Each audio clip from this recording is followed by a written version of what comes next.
همراهان عزیز کانال کانالدار. امروز 21 آذر ماه 1404 است و ما اومدیم از نزدیک شرایط دریاچه ارومیه رو بررسی میکنیم.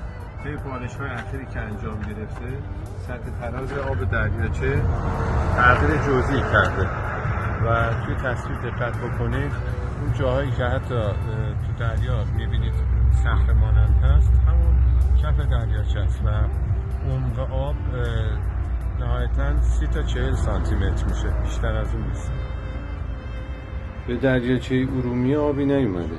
این آب بارونی هم که در اثر بارندگی الان رو بستر دریاچه دیده میشه نهایتاً یک هفته دوام میاره و بحثی که رسانه‌ها شروع کردن به گفتنش که دریاچه ارومیه جان گرفت اشتباهه. ما توی بارش مشکلی نداریم.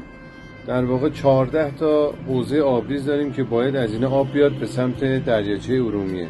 جلو اینا رو گرفتن، پشت سدها کشاورزی رو توسعه دادن، اومدن کوه‌ها رو، جاهای دیمی رو که اصلا اونجا کشت نمیشه کرد مجوز دادن و میوه‌هایی که خیلی مصرف بالای آب دارن مثل سیب و شلیل و انگور رو کاشت کردن و آبی که پشت سدها جمع میشه رو در واقع همون حق آبی دریاچه ارومیه هست و اونو صرف کشاورزی میکنن. مطالبه ما باید این آبها باشه، نه این بارندگی ها و ویدیوهایی که اخیراً باعث انحراف اصل قضیه شده.